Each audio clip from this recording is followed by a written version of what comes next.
¿Cómo les va? Buenas noches. Voy a hacer una transmisión.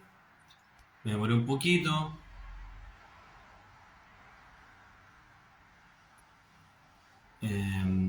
Son las 20:18, a las 20:21 voy a empezar. Los que no conozcan estos videos, usualmente parto en el minuto 3, así que el que quiera se salta, el que lo vea en diferido, salta hasta el minuto 3 de esta transmisión y empiezo a hablar. Bueno, durante el principio del video sencillamente hago una especie de monólogo y al final vamos respondiendo preguntas. Mi sugerencia, se agradecen todos los comentarios, pero mi sugerencia es que las preguntas realizadas tengan que ver con el tema, por favor, ¿ya? Porque a veces hay preguntas que he notado que no tienen que ver en nada con lo que estamos conversando, ¿ya? Así que voy a esperar un ratito y vamos a comenzar.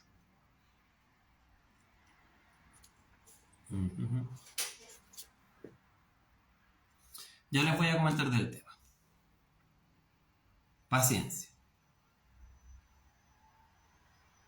Si alguien quiere hacerme algún comentario personal, inbox. Si alguien quiere preguntarme respecto a temas de terapia o cosas por el estilo, inbox, mensaje interno. Aquí respondo solamente a preguntas generales respecto al tema. Entonces vamos a pasar en 2 minutos más.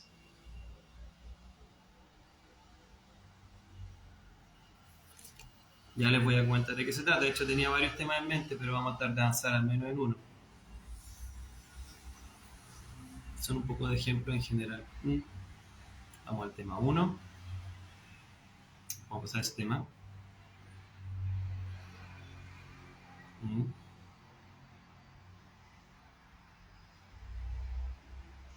Ya.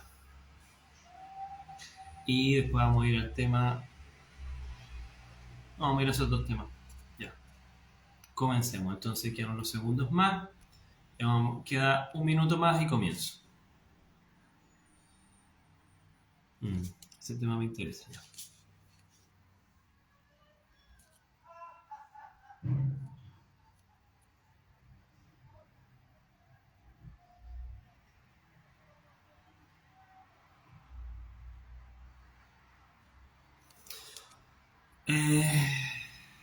Los reality. Bueno, no voy a responder por ahora, ¿ya? Pero yo trabajé en reality, así que tengo algún conocimiento de causa hace 15 años atrás. En fin. Voy. Siendo las 20:21 voy a comenzar. Ya, primero les agradezco a todos por esperar. Las personas que vean el video en diferido comiencen desde ahora. Habían 3 temas que les he querido dar vuelta. Y voy a tratar de avanzar con el primero, que creo que tiene mucho que ver con todos nosotros, que es más bien un tema, si se quiere, aquí me dicen el gurú de la verdad social. Yo no soy gurú de nada, secreto de altura. Lo único que les voy a pedir, insisto, comentarios atingentes, no comentarios relacionados a mí, o cómo me veo, o cosas así. ¿Ya? No los voy a ni siquiera responder en esta oportunidad, porque me voy a enganchar, y la idea es tratar de darle un contenido útil a ustedes. Bueno, el primer tema tiene que ver con una conversación que tuve con una persona que estaba atendiendo.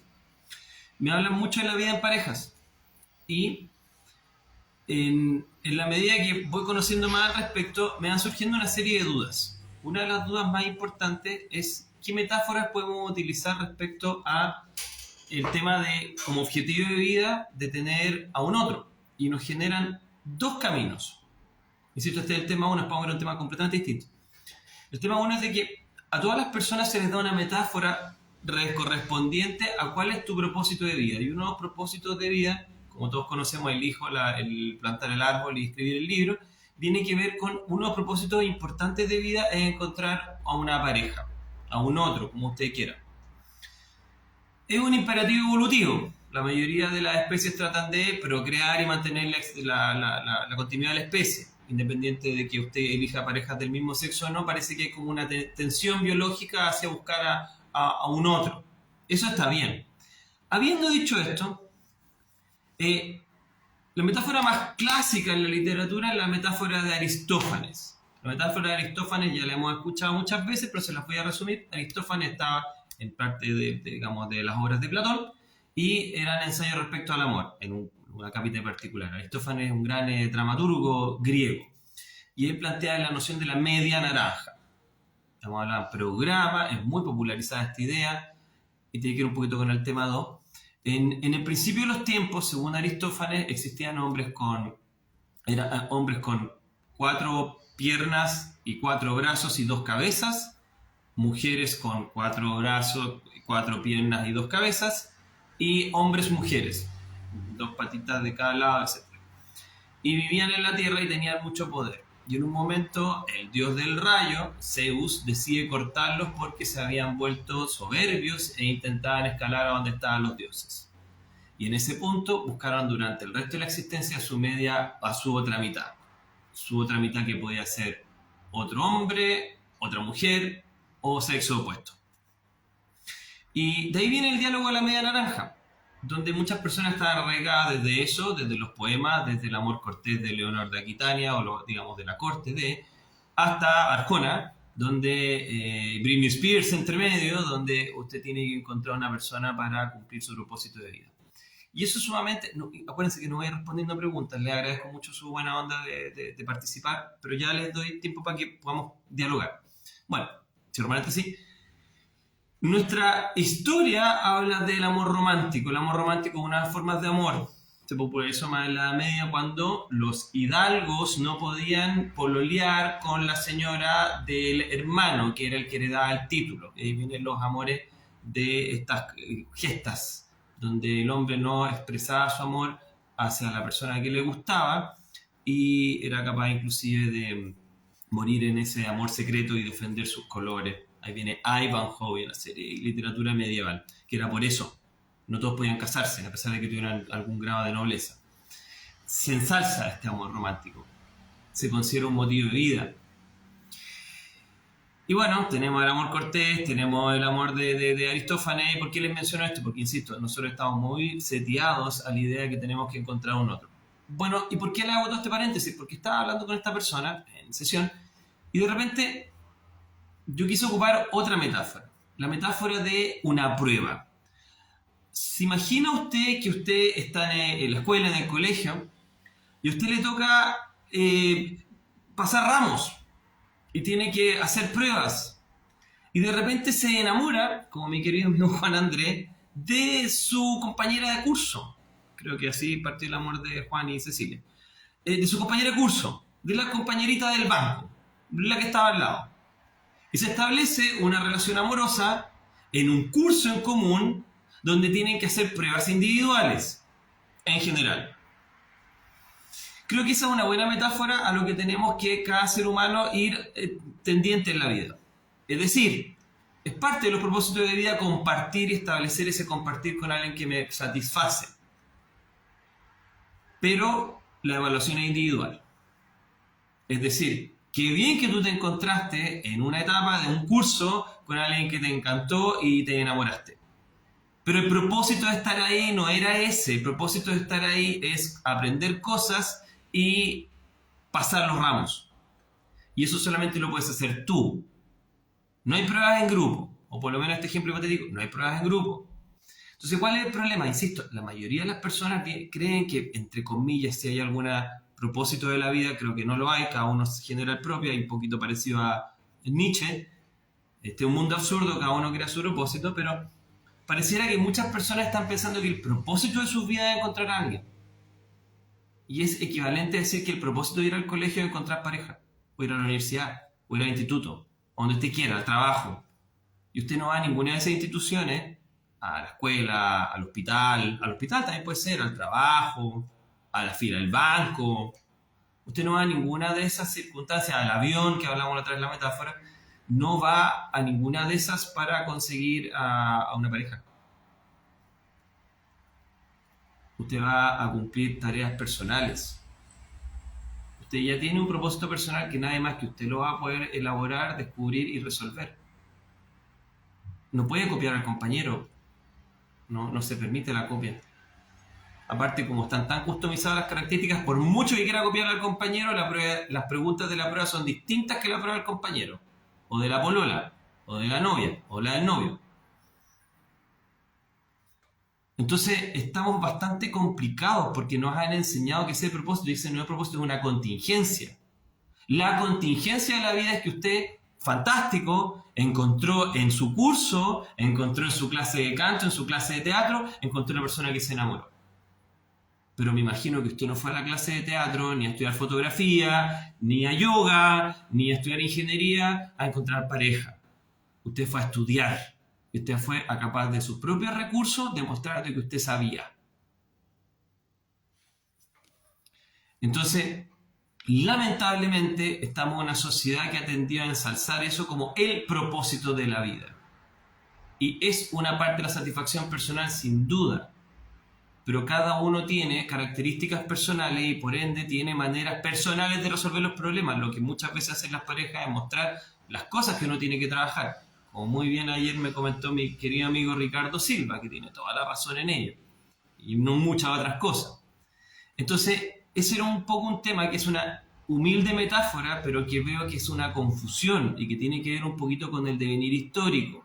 El devenir histórico desde Grecia, donde se consideraba que este amor romántico era temporal, pasajero, no era el amor para casarse. Había distintos tipos de amor de los griegos, no vamos a entrar en detalle. Esta metáfora de Aristófanes, tan conocida la media naranja, generaba esta sensación de vacío e incompletitud, que eran metáforas de los griegos respecto al amor, a este amor medieval, donde por razones sociales muchas veces se enamoraban personas que eran familia en común, cuñados, porque acuérdense que solamente se podía casar, en ciertos casos, el que heredaba el título nobiliario. Y a veces el hermano menor se enamoraba de la cuñada. Entonces empezaban a haber estos amores llamados románticos, donde vienen muchas historias medievales de caballeros y muero por ti, todo el cuento. Muero por Dios y por ti, bla, bla. Y de ahí llegamos al Arjona y al tiempo actual. Y entre medio la revolución industrial y que cada uno eligió a la pareja que le gustaba. Entonces se empezó a centrar la idea en la humanidad de que las personas vienen a conseguir pareja. Y lamentablemente, como hay necesidades individuales, parte de la satisfacción es compartir con otros, pero no se deduce de eso que el objetivo de la vida sea tener una pareja. Y que no encontrarla significa un fracaso por ende. Entonces creo que eso es un problema, porque también muchas veces en el mundo del desarrollo personal no se identifica esto con necesaria claridad. Entonces, cada vez que tenga duda, acuérdese que usted está en un colegio, en una escuela, y que las pruebas son personales, y que hay que sacar esas cosas, y uno, por mucho que lo haga en grupo, finalmente tiene que pasar el ramo solito. El resto son contingencias. Es una humilde opinión. Vamos al tema 2. Aquí hay algunas preguntas, opiniones, pero súper importante. Aquí bueno, tenemos más que nada saludos. Entonces voy al punto 2.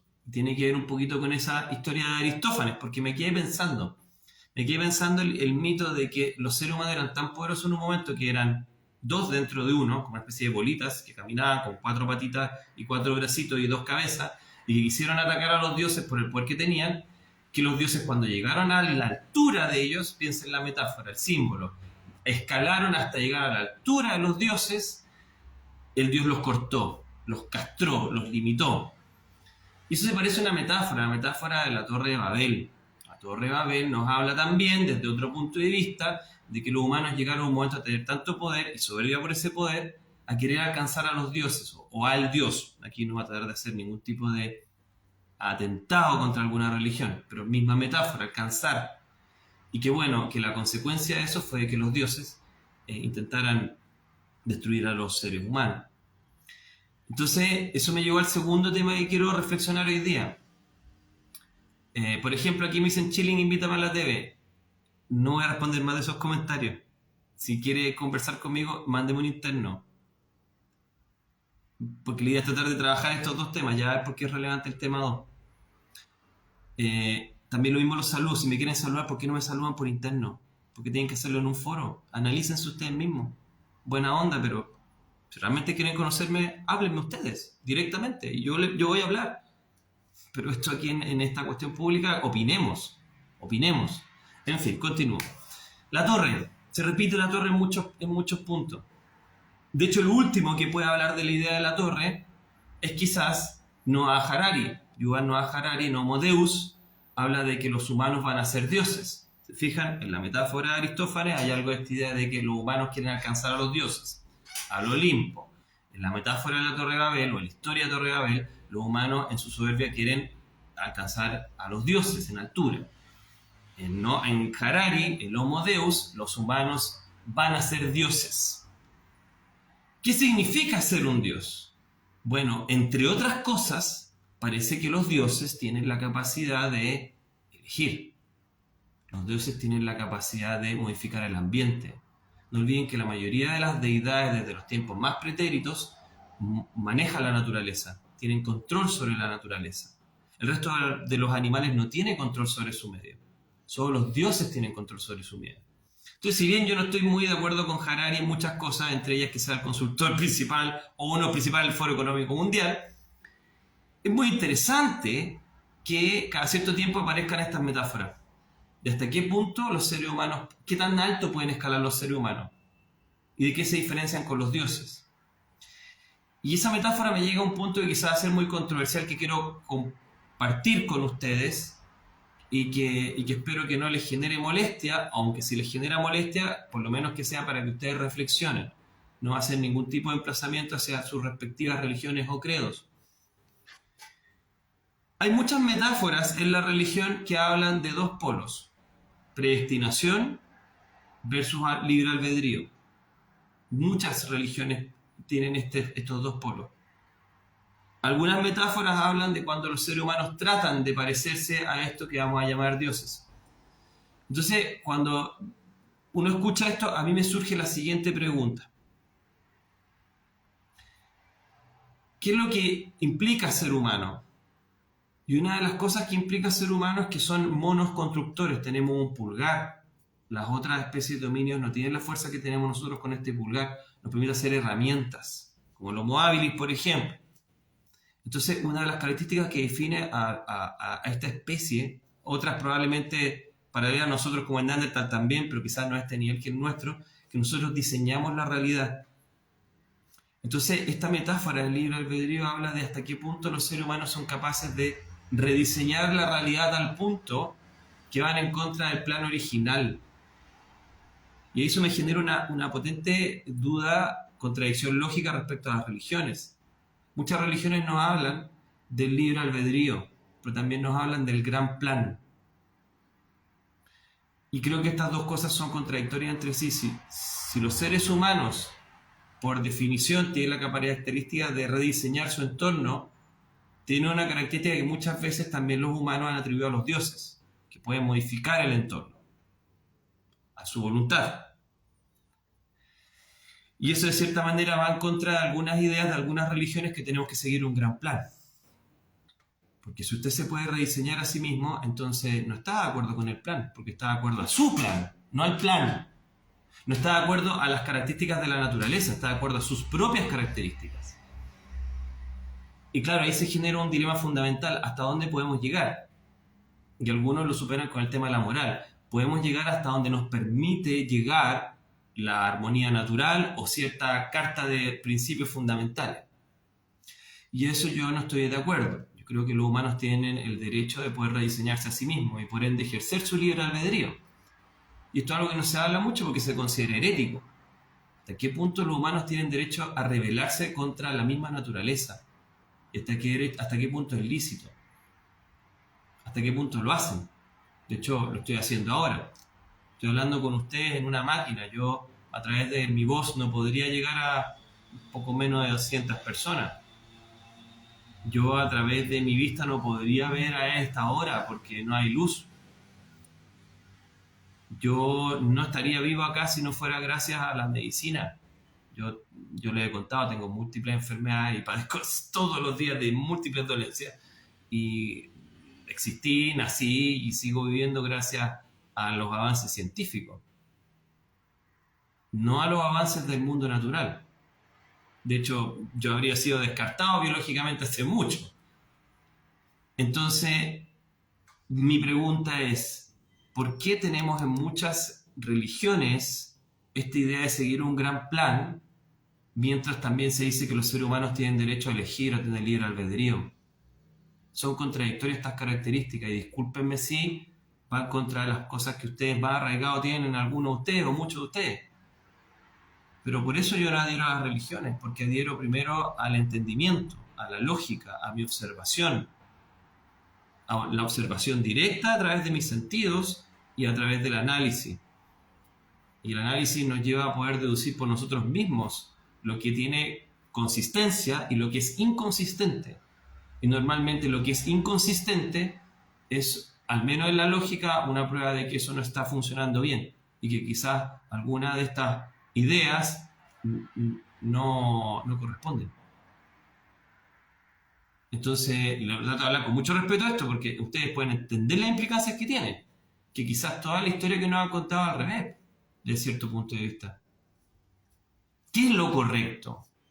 ¿Por qué nosotros, por alguna razón del azar, o la que usted quiera, tenemos la característica de rediseñar la realidad? ¿Y por qué hablamos de esto? Porque muchas veces, bueno, estamos a punto de tener quizá una tercera guerra, no sé, habiendo diseñado armas que probablemente no están en el mundo natural, claramente, salvo en el Sol y en algunas estrellas, producir esas reacciones atómicas, pero nosotros hemos sido capaces de diseñarlas.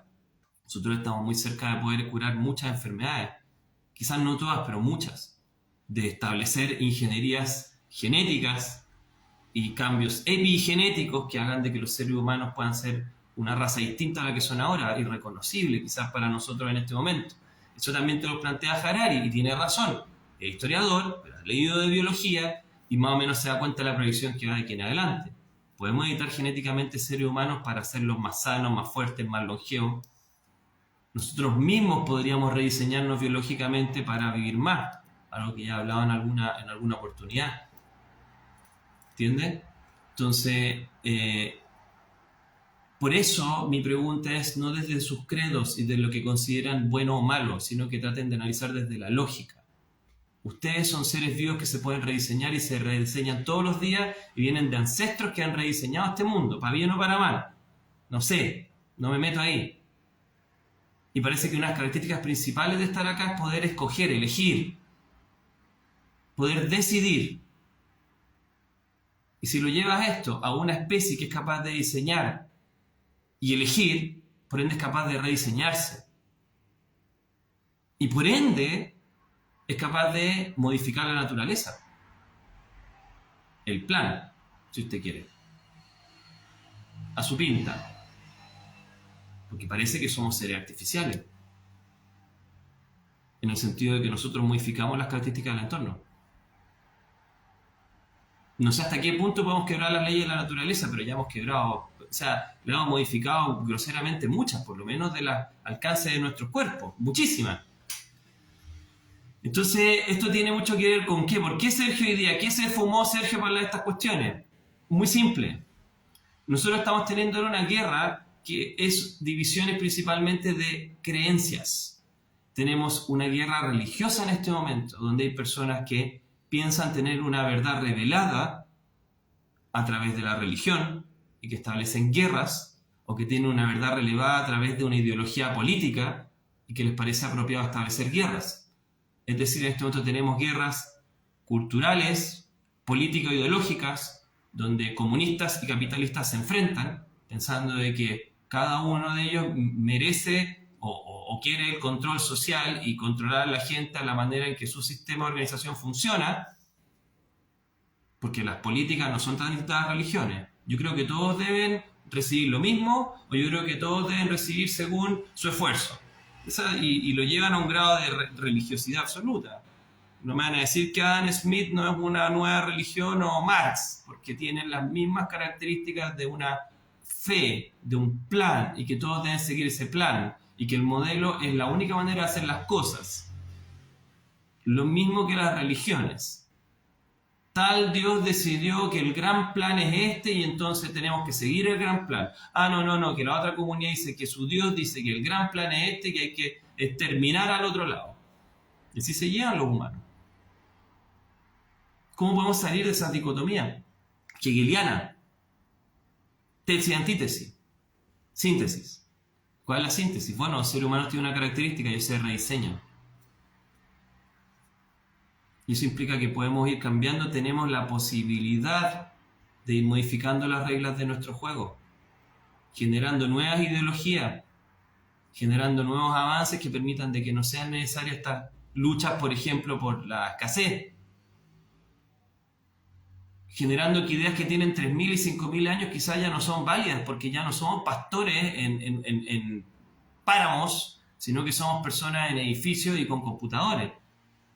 Lo mismo que los psicólogos siguen hablando de, con todo respeto, del señor Freud, que era un señor que estudió ciencia básica, química, física, se enamoró de una señorita que tenía un estatus socioeconómico más alto, decidió estudiar medicina por ello, y bueno, la herramienta que tenía en ese momento era el habla, frente a personas que sufrían las llamadas histerias, y usaba un diván. Hace 150 años atrás, quizás al día de hoy Freud tendría otra manera de hacer las cosas, porque el mundo ya no es un mundo victoriano, no usamos carruajes, no usamos autos Forte, hemos cambiado. Pero las ideologías, las escuelas psicológicas, por ejemplo, las religiones, parece que no cambian. Y generan dicotomías, nosotros versus los otros. Tú eres facho, tú eres comunista. 50 años atrás. ¿Se aplica de ahora? No sé. Las películas nos siguen reviviendo personas y realidades que yo no viví y que los que son mucho más jóvenes que yo, que son muchos ahora, tampoco han vivido. Escenarios ancestrales. Es como quisiéramos mantener los escenarios de cuando estábamos en las cavernas agarrándonos a palos y mazos en la cabeza. Y no teníamos lenguaje. Entonces, ¿hasta qué punto estamos generando divisiones ilusorias, divisiones innecesarias, divisiones que sencillamente se iteran a sí mismas, que tienen consecuencias, porque hasta cierto punto el humano no pierde la capacidad de diseñar? Entonces puede ser un idiota con ideas blanco-negro respecto a la realidad, pero puede ser un idiota que de todas maneras tiene la habilidad de diseñar y puede diseñar armas de destrucción masiva. Entonces se vuelve más peligroso y se vuelve más necesario entender eso. Desde mi humilde punto de vista de este servidor, tengo algunas evidencias por un lado y por otro, pero creo que lo que nos define como especie es el autodiseño. Somos la especie que se puede diseñar a sí misma. Somos la especie que tiene libre albedrío. Independiente que mi querido amigo Norberto Salinas está de acuerdo a eso por el experimento del IBET y una serie de cosas, pero a grandes medidas sí tiene autodiseño, sí se puede rediseñar esta especie. Se puede hackear, es una especie que es capaz de meterse en el código abierto de la naturaleza. De hecho, hasta en el genoma y en el epigenoma lo estamos viendo. Psicopolítica y de, como dice Carol, puede ser de Don Foucault, pero no vamos a hablar de eso, otro día hablemos de Foucault. Entonces, eso me preocupa. Nosotros tenemos libre albedrío y sin embargo nos están constantemente diciendo que tenemos que obedecer al gran plan del Partido Comunista, al gran plan del Partido Capitalista, al gran plan del Partido Islamista, al gran plan del Partido Católico, al gran plan del Partido Budista. Tengo que adherir al gran plan que ya sabe cómo son las cosas porque hubo un Dios revelado o un, sucesor, un agente, influencer en la Tierra que les dice cómo tienen que seguir las cosas a través de ciertas tablas o dictámenes. Un John Smith, como usted quiera. Y que hay que respetar el plan. De hecho, Darwin plantea que hay que respetar el plan, también dentro de la ciencia. Nuestra naturaleza es esta. ¿Quién dijo que nuestra naturaleza es esta? Nosotros estamos cambiando. Imagínense, ahora podemos ponernos chips en la cabeza. Y quizás ya no me va a sentir como hombre o como mujer o como humano, quizás, ¿me entiendes? Lo estamos rediseñando. No voy a hacer un juicio de valor de lo que va a pasar. Pero en lo práctico nos estamos rediseñando a cada momento. Entonces, ¿por qué queremos atribuir, perder esa idea de que nosotros tenemos el control de las cosas? Nosotros, en este momento, esta generación, no las anteriores. Creo que eso podría ayudar, en cierta manera, a plantearse las cosas de otra forma. Por ejemplo, nosotros vamos a tener un juicio político en un tiempo más. Pero ese juicio político está muy contaminado de historias pasadas. Y eso hace que las personas no tengan la capacidad de decir, bueno, ¿qué es lo que quiero rediseñar realmente? ¿Y cómo podemos entendernos como ciudadanos del siglo XXI para rediseñarnos? En nuestros esquemas.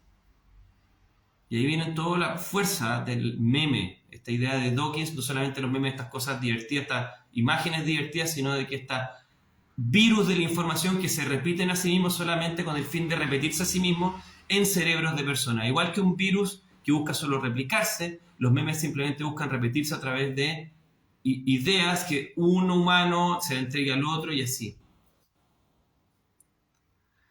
Entonces, bueno,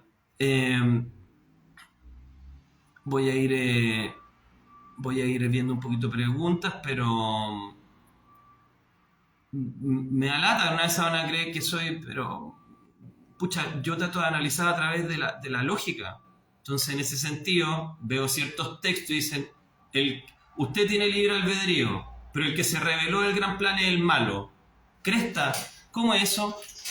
Tengo libre albedrío, es la característica bella de la especie o de algunos seres en ciertas mitologías, pero la única persona que dice, ¿sabéis qué? O ser, que quiero hacer las cosas a mi pinta, no es el malo.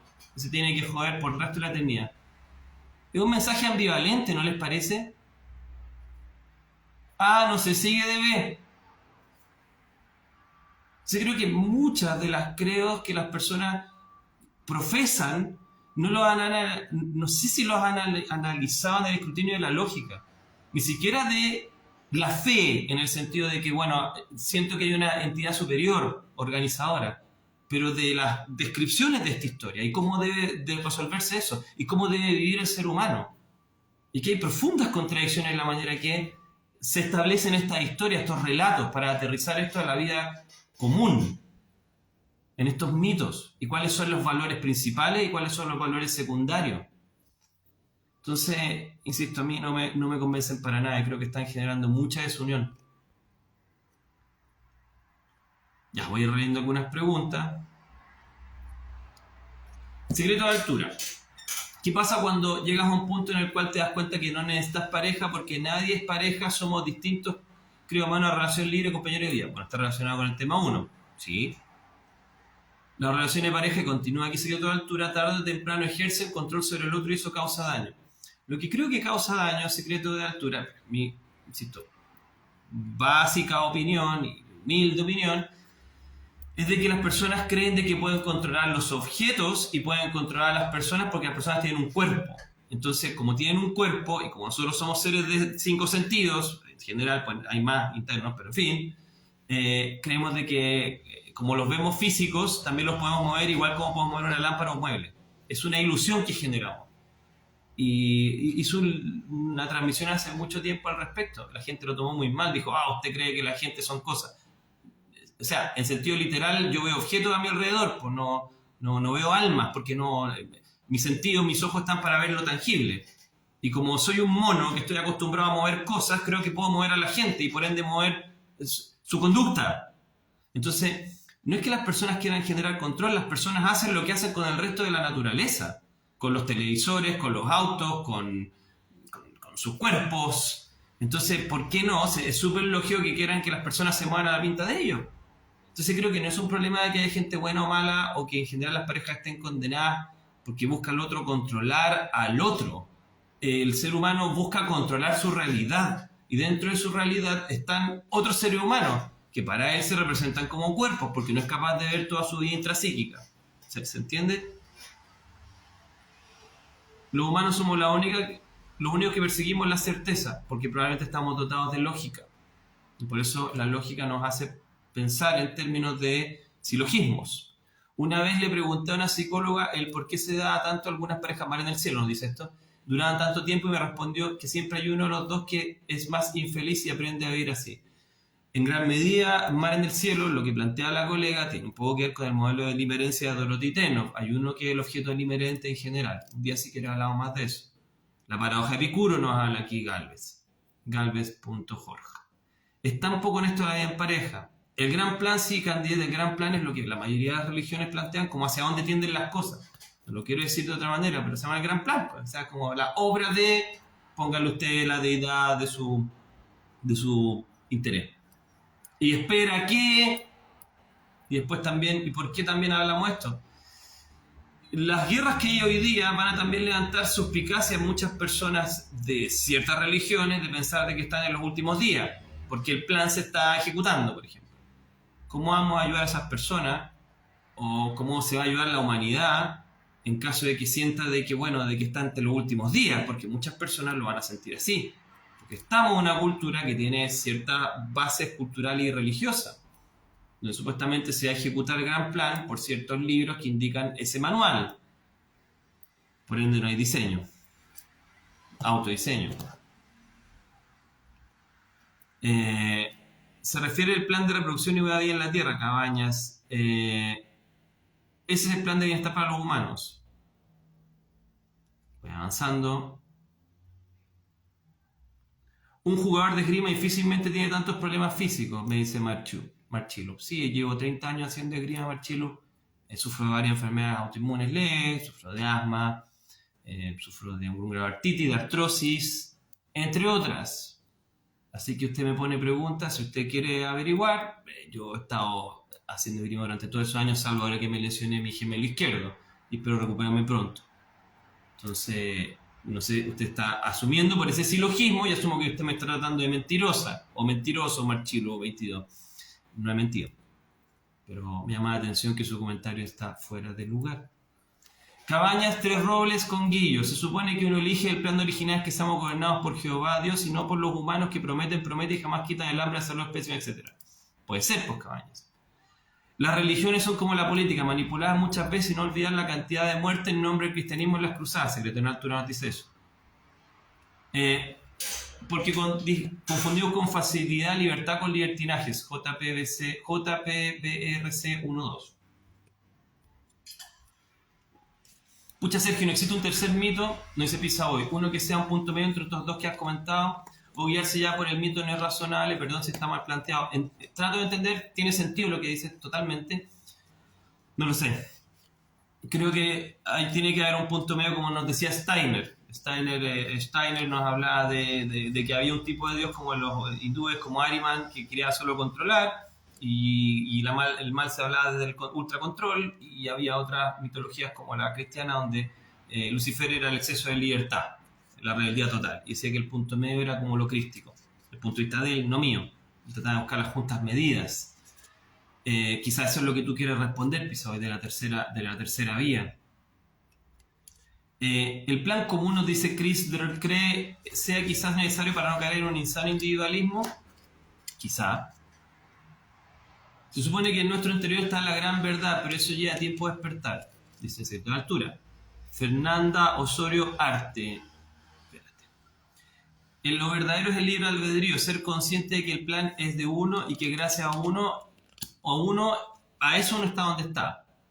Edugenis 27. Desde mi lógica, el factor más importante es proceder con la verdad y el libre albedrío, sin mentiras ni engaños.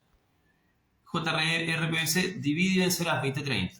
Diego, ¿cómo estás, Dieguito? El gran plan parece, lo digo Dieguito no en sentido de cariño, te conozco hace muchos años. El gran, no lo hemos visto hace mucho, eso sí. El plan parece ser moderado por instituciones que nos imponen los límites a la fuerza y el libre albedrío debe estar dentro de los límites impuestos por la misma autoridad. ¿Hay algo de eso, no? Voy a leer gente que no haya leído, porque hay cosas re buenas, pero bueno, mira, voy a leer que esta persona nos ha escrito ya el foro, pero interesante igual. La lógica es clara hoy en día. Vemos cómo está el mundo y la pregunta es, ¿te gusta? Hay una isla que sus creencias está dividida en dos, Haití y República Dominicana. Fíjate en sus creencias y listo. Ya, hay un punto. También pueden haber una serie de esquemas. Es muy interesante, hasta donde yo sé, insisto, desde mi ignorancia, de que Haití es uno de los pocos países que se liberó por sí mismo de Francia, y bueno, eso no terminó muy bien, en parte por la corrupción y la destrucción institucional que ellos tienen, pero también en parte que, curioso que el país que se pudo resolver a sí mismo una revolución que le dio más mal. ¿Qué lecciones podemos sacar de eso? Para bien y para mal, de cómo funciona esto, como se quiera llamar. Yoli 1841, Sergio, aprendiendo algo de astrología, he podido notar que nuestras vidas están guiadas por el momento que nacimos, predestinación, aunque nunca creí que en ella al parecer existe. ¿Es cierto? que las estrellas pueden definir algo, también pueden definir mis genes. De hecho, mis genes pueden definir mis inclinaciones sexuales, mis genes pueden definir mi estatura, mis genes pueden definir mi CI, pero mis genes no van a definir si yo aprieto un gatillo o no. Van a haber más cosas, va a haber contexto, va a haber cultura, va a haber lenguaje. Mis genes no van a definir el idioma que yo hablo. Mis genes no van a definir... me pueden definir si me gusta esto o no también, pero no van a definir eventualmente qué cosa. Bueno, es que tanta, si me gusta más el reggaetón o el rock, o qué tipo de letras me conozco. A lo que voy es lo mismo que apliquemos de los genes, que tiene una serie de estudios bastante avalados. Tenemos la genética del comportamiento, por ejemplo. Ahí muy interesantes los textos que se leía hace muchos años atrás de Lewontin. No era Lewontin, vamos a ver, ya me voy a acordar el nombre. Lewin, puede ser también. Bouchard, pero no sé, ese es colega. El asunto es el siguiente. Por mucho que haya una información que te guía, al final las decisiones son individuales y tienen que ver con un montón de información que traes tú. Así que en ese sentido, nuevamente, inclusive la genética, que es bastante robusta en estudio, ni siquiera con la genética podemos definir si te gusta la religión católica o crees en la religión católica o en la musulmana. No existe un gen del musulmanismo o del budismo. Entonces, ¿por qué deberíamos creer de que a través de los astros estamos así definidos? Pueden haber influencias, pero no predestinación absoluta. Por lo que estoy planteando, digamos, no un juicio de valores, por lo mismo que te planteo. Puedo hasta tener quizá un 90% de probabilidad de que me gusten los hombres o las mujeres, por mi genética. Pero a quién me guste, cómo me guste, y dónde esté viviendo, y de qué manera lo exprese, eso sigue siendo mío. Ya. Dice aquí, por ejemplo, Cárdenas Terrobles, por lógica yo me quedo con lo mejor y bueno de la Biblia que guía en todo sentido en la vida. Perfecto. Secreto de altura, bueno, ya habíamos hablado acá, debemos aprender lo que nos ha inculcado para poder encontrar nuestro propósito. Va a tratar de leer preguntas nuevas porque hay muchas personas que siguen aportando. Lo peor de todo es que las religiones y organizaciones coercitivas están detrás de todo el sistema político. Carolina. Ferno Montoya, la ignorancia es la madre de todos los problemas. Bueno, voy terminando porque hay muchas preguntas en realidad. Wow, mucho más de lo que esperé. ¿Qué vamos a hacer? No alcanzo a leer todo esto. Se descubrió el gen de Dios. Este fue al final, al episodio final. ¿Lo viste? Este gen está, digamos, lo planteó Dean Hammer, es una persona del Instituto Nacional del Cáncer, que también hizo el estudio respecto al gen gay, sin ningún juicio de valor, porque Dean Hammer habló respecto a su orientación sexual hace más de 15 años, entonces no es como ningún tipo de fascismo incluido ni nada por el estilo, pero está interesado en el gen de Dios, pero el gen de Dios es una publicidad. Yo obtuve la oportunidad de escribirle a Dean Hammer en su tiempo, porque yo también hice un estudio de análisis segregacional en familias, tratando de ver algunas cosas parecidas. Es con otra técnica que es mucho más sencilla que el análisis molecular, para ver genética de la conducta.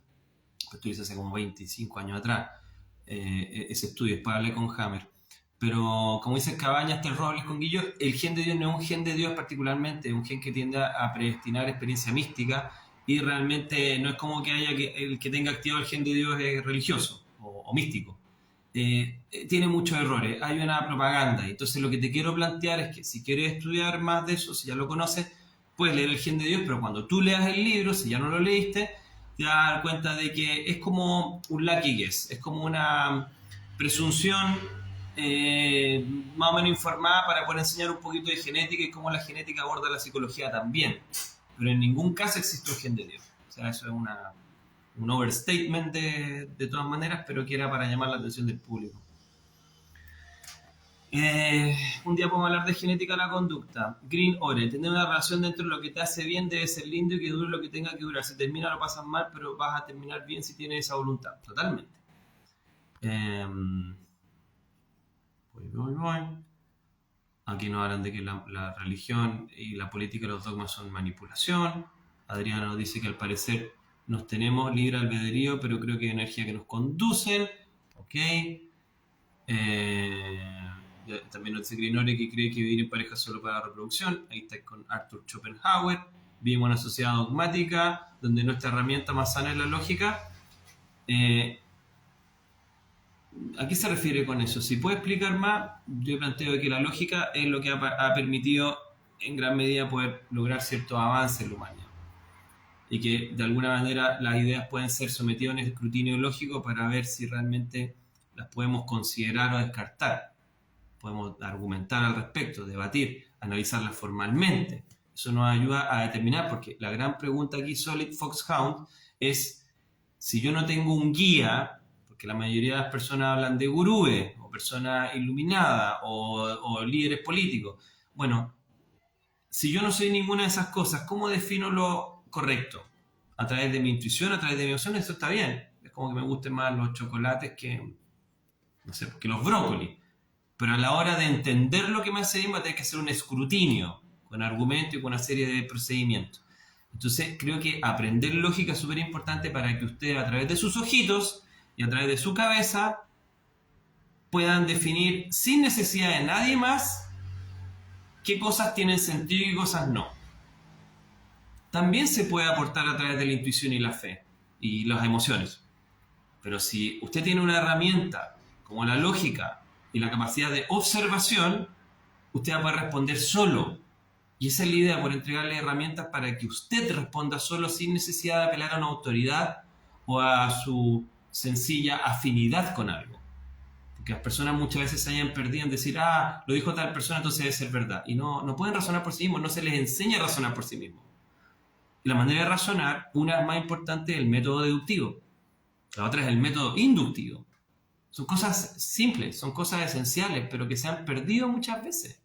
Entonces la gente tiene miedo de decidir porque no sabe cómo pensar. Literalmente no sabe cómo pensar. No sabe cómo escoger entre cosas que parecen igual. Entonces escoge a través de la emoción, entonces es más bonito, entonces debe ser verdad. No funciona así las cosas, lamentablemente. No le estamos ayudando a la gente a ser autónoma.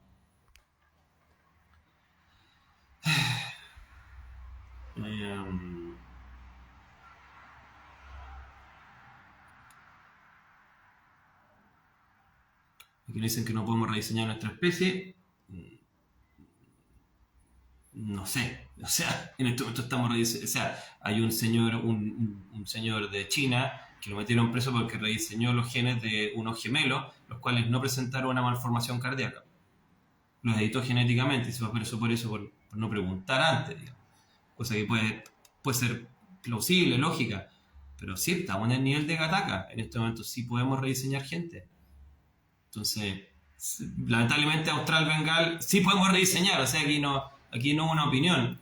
Es así. No, lo siento, pero los datos son eso. Está la evidencia, investiga. Sí podemos rediseñar, en términos de rediseñar la manera en que nuestro material genético está enlazado. Absolutamente. Y estamos todavía en una cantidad mínima. De ahí hacia arriba.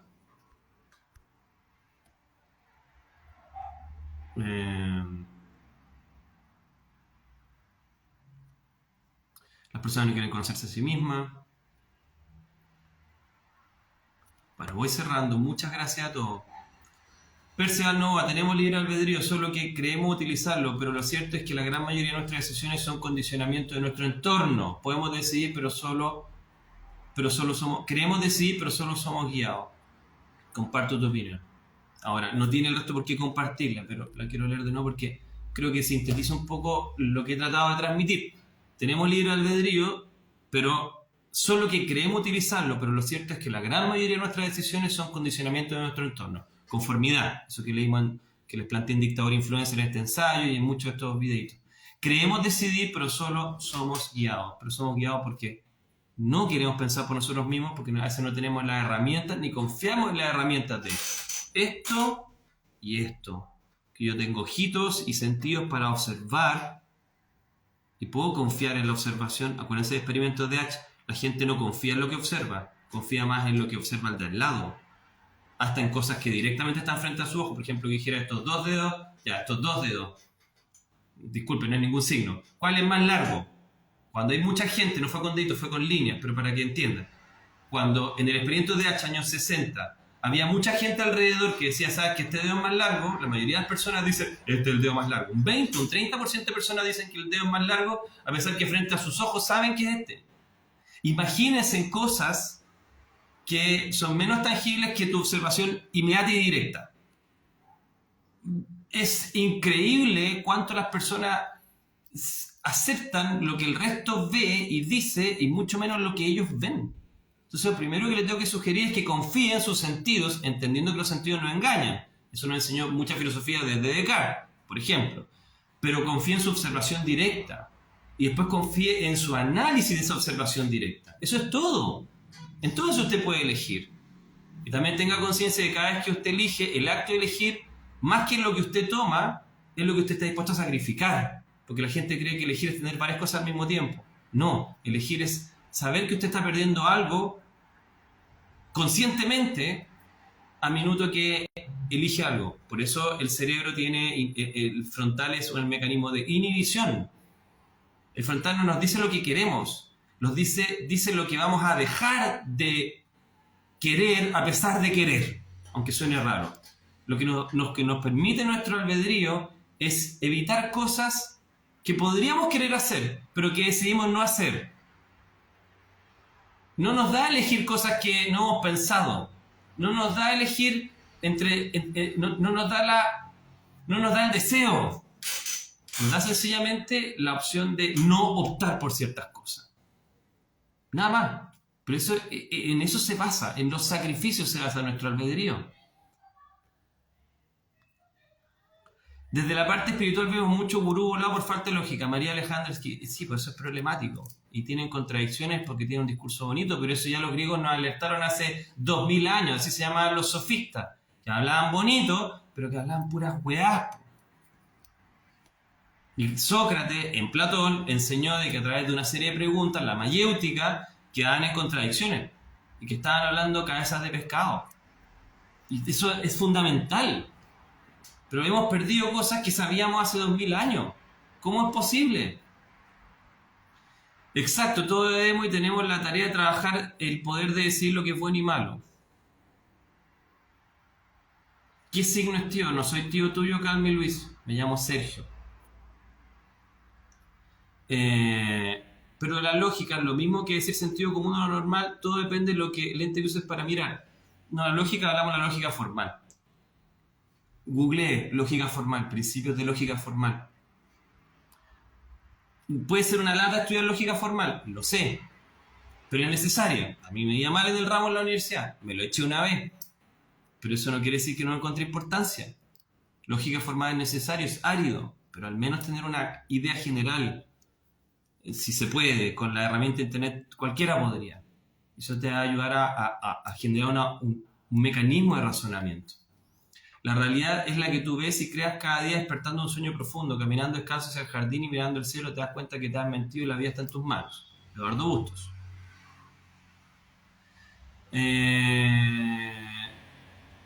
Jesús fue el mayor revolucionario en ese secreto de altura, llegó a abrir los ojos a los dormidos y fue condenado, un clásico que se repite aún en la actualidad con quienes dicen la verdad. Acuérdate lo que decía, la verdad nos libera. La verdad nos libera.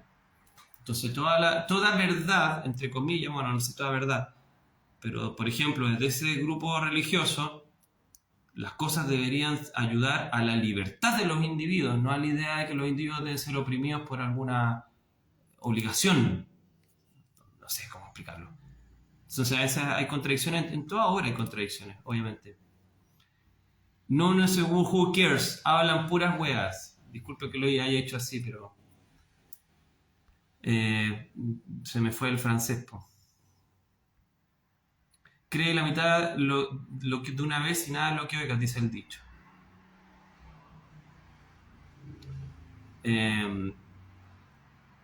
Los sentidos no engañan. ¿Sí? Byung-Chul, un filósofo que habla de temas súper actuales que estamos viendo, recomendado. Gracias. Pero no es relevante rediseñar el físico, el cuerpo, lo importante es que tengas tu materia gris. Claro, pero aparte de tu cuerpo es materia gris, mira, le cuento, Fernando Montoya G. Por eso los psicólogos deberíamos saber de neurociencia y aplicar herramientas de neurociencia. No digo que todos lo hagan, pero es necesario, creo yo. Al menos trato de hacerlo. Muchos años ya, décadas. ¿Por qué? Porque este también es un tejido. Se rompe, se altera, se modifica. Bueno, es un tejido, mira. Es un tejido, es físico, es material. Por ende, si alteramos la estructura, también alteramos la conducta. Entonces, claro, también parte del físico es el cerebro. Se puede rediseñar también el cerebro, por ende, sí, también es un tejido, tiene células. Entonces, no separemos, no hagamos esta visión mente-cuerpo tan absoluta. Podríamos decir que una es el software y otra el hardware, si quieres esa analogía, el sistema operativo y la máquina, pero tan interrelacionada.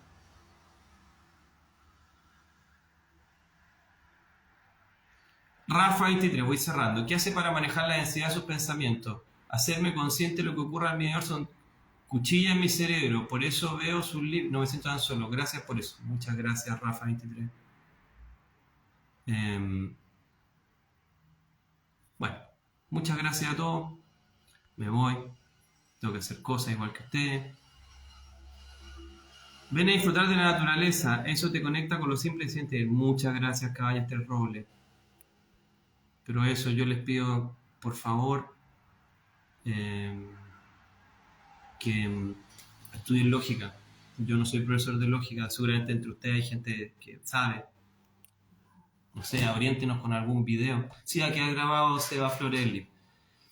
Pero herramientas para pensar, porque no, a esta altura ya no vamos a poder cambiar a las personas y no tiene sentido, porque las personas no pueden cambiar, tienen que elegir ellos mismos cambiar. Pero al menos veo cada vez más necesario que tengamos herramientas para saber pensar, para saber elegir y para entender dentro de todo este mundo de información, a través de nuestros ojos y nuestra cabeza, no de un influencer, no de nada, sino a través de ustedes, cómo discernir dentro de toda esta información. Y creo que esos criterios, esas pequeñas herramientas basadas en la deducción, por ejemplo, le van a ayudar a sacar sus propias conclusiones, pero no por una afinidad emocional con alguien o con algo, sino viendo hasta qué punto las cosas se siguen a través de un principio fundamental a partir de una lógica, como les hablaba. Entonces, ya la gente va bajando, se puede, claro, insisto, la mayoría de la gente, por ejemplo, veo los números acá y me doy cuenta que bajan porque es aburrido pensar. Obvio que le estoy diciendo es aburrido, quizás debería haber seguido hablando de los expos y de las parejas. Eso llama la atención. Pero esa información está deglutida, igual como si fuera un pájaro y les tirara la cuestión digerida, el reflujo ese. Suena asqueroso, pero ¿me entiendes? Eso, la gente quiere como la cuestión hecha ya disecada como una papilla. No, tiene que desarrollar sus propias capacidades de hacerlo. ¿Algún libro que recomiende? Es que el método deductivo e inductivo son las bases. El inductivo es la base de la ciencia y el deductivo es la base de la filosofía. Entonces, tiene infinita información. Y solo con eso van a poder ver, y su capacidad de observación también, observar. La gente no observa nada. A veces atiendo gente y me doy cuenta al tiro de cosas, pero porque estoy observando nomás, no porque tengo una teoría, porque estoy ocupando mis ojos. Cómo van vestidos, cómo el olor, ¿cachai? Cómo se mueven. Observar, como los detectives. Todos somos detectives de la realidad. Y todos somos científicos y lógicos de nuestra realidad también. Sin esas capacidades estamos fregados. Porque nos pueden decir cualquier cosa y la vamos a aceptar y vamos a hacer actos horrendos por no darnos cuenta de lo que estamos realmente haciendo. Muchas gracias.